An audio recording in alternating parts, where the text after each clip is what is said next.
Hello everyone, কেমন আছো তোমরা? আশা করি খুব ভালো আছো। আমিও ভীষণ ভালো আছি। আজকে আবারও নিয়ে চলে এসেছি একটা রেসিপি বাচ্চাদের জন্য। চলো ভিডিওটা শুরু করা যাক। আজকে আমি 7 মাস থেকে 3-4 বছরের বাচ্চাদের জন্য একটা সবজি দিয়ে ডালিয়ার খিচুড়ির রেসিপি তোমাদের সাথে শেয়ার করব। তো সেই কারণে চলো কী কী উপকরণ নিয়ে দেখিয়ে দিই। প্রথমে ডাল নিয়ে নিয়েছি, মুসুরির ডাল, তার সাথে আছে ডালিয়া, আর তার সাথে রেখেছি 4 টুকরো কুমড়ো। আর যে যার বাচ্চা ততটুকুন খেতে চায় সেই মতো বানিয়েও আমি একটা পরিমাণ মতো নিয়েছি। গাজর নিয়ে নিয়েছি 6 টুকরো, 2 পিস ছোট্ট ছোট্ট আলু, আর একটু আদার টুকরো। প্রথমে কিন্তু মুসুর ডালটা আমি জলে একটু ভিজিয়ে দিলাম। তারপরে কি করব চলো দেখা যাক।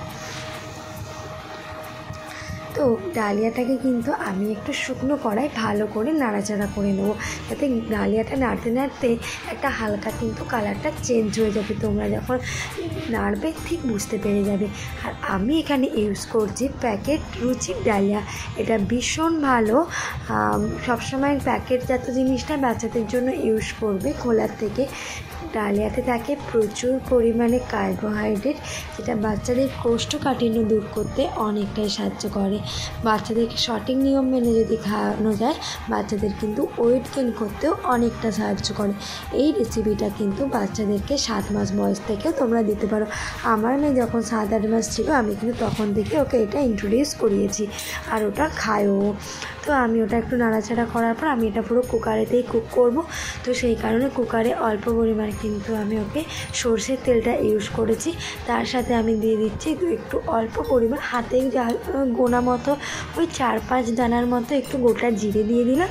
আর এটা জিরেটা একটু গরম হতে কিন্তু আমি দেরি করব। তো তারপরে কিন্তু আমি ভালো করে সবজিগুলো ধুয়ে রেখেছিলাম। সবজিগুলো কিন্তু আমি এগুলো তেলের মধ্যে দিয়ে দিচ্ছি, একটু নাড়াচাড়া করে নেবো। আর এখন আমার মেয়ের বয়স হচ্ছে 2 বছর 2 মাস। তো এটাও এইভাবে একটু সুন্দর করে নাড়াচাড়া করে আমি ওর জন্য খাবারটা প্রিপেয়ার করি। আর যদি এটা 7 মাসের বাচ্চার জন্য করো, একসাথে সব কিছু দিয়ে কিন্তু তোমরা অনায়াসে নুনটা তোমরা 1 বছর আগে যদি না চাও ইউজ করো না। আবার অনেকে আবার ইউজ করে। সত্যি কথা বলতে আমার মেয়েকেও আমি কিন্তু 1 চিমটি দিতাম ডক্টরের পরামর্শ অনুযায়ী। তারপরে কিন্তু অল্প পরিমাণ লবণ দিয়ে দিলাম। আর এখন আমরা একটু পরিমাণ কিন্তু হলুদ গুঁড়োও দিয়ে দিচ্ছি। তোমরা তোমাদের যতটা পরিমাণ করবে সেই অনুযায়ী কিন্তু অবশ্যই তোমাদের ওপর ডিপেন্ড করবে দেওয়াটা। তো বন্ধুরা, নাড়তে নাড়তে তোমাদেরকে একটা কথা বলি, তোমরা যে যেখান থেকে ভিডিওটা দেখছো অবশ্যই কমেন্টে জানাতে একদম ভুলো না। আর ভিডিওটা দেখে পুরো ভিডিওটা দেখে চ্যানেলটিকে সাবস্ক্রাইব করে কিন্তু আমার পাশে থেকো। তো একটু নাড়াচাড়া করার পর কিন্তু আমি ওই যে ডালিয়া, তার সাথে যে মুসুর ডালটা ভিজিয়ে রেখেছিলাম, সেটা কিন্তু অবশ্যই আমি একটু ভালো করে ধুয়ে রেখে ওর মধ্যে কিন্তু দিয়ে দিলাম। তোমরা কিন্তু বাচ্চাদের জন্য যে জিনিসটা ইউজ করো সবসময় চেষ্টা করবে অনেকবার করে কিন্তু ধুয়ে নেওয়ার। আর যদি একটু ভিজিয়ে রাখতে পারো তো আরও বেশি ভালো হয়। তো চলো, ডালিয়ার সাথে সবজিগুলোকে কিন্তু একটু ভালো করে নাড়াচাড়া করে ওই একটু শুকনো শুকনো মতো করে নিচ্ছি। পরে আমি একটু জল দেব। তো এরপরে কিন্তু আমি এর মধ্যে নর্মাল যে আমরা বাড়িতে যে জল ইউজ করি না, ফোটানো জল দিয়ে আমি রান্না করি না, এমনি নর্মাল যে জল দিই সেটাই দিই। এরপর একটু আমি আদাকে যে স্ট্রেনারের সাহায্যে একটু জাস্ট গ্রেট করে দিয়ে দিচ্ছি। তোমরা চাইলে নর্মাল একটু যদি বাটা মিক্সিতে বেটে নিতে পারো, বাটা মশলাও একটু দিতে পারো। বাট আমি অতটা আর করলাম না, সহজে যেহেতু আমাকে করতে হবে আর আমার হাতে খুব বেশি সময় থাকে না, তো সেই কারণে এটাতে করে আমি কিন্তু দিয়ে দিলাম।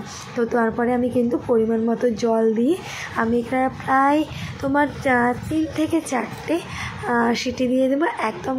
একদম লো আঁচ করব না, মিডিয়াম টু লো করব। তো এইভাবে কিন্তু আমি আমার বাচ্চার জন্য খাবার রেডি করি। আর আজকে ওটা আমি একে রাত্রে দিচ্ছি। কখনো ওকে সকালে ব্রেকফাস্টও আমি ডালিয়া দিই। তখন আমি নর্মাল একদম সিম্পলভাবে বসিয়ে দিই, নুন হলুদ তেল দিয়ে, বাস আর কিছুই না।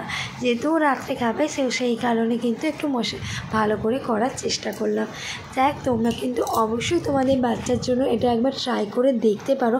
আশা করি ছোটো থেকে সব বাচ্চারই খুব ভালো লাগবে। কেন মিথ্যে বলবো, এটা কিন্তু আমারও ভীষণ ভালো লাগে খেতে।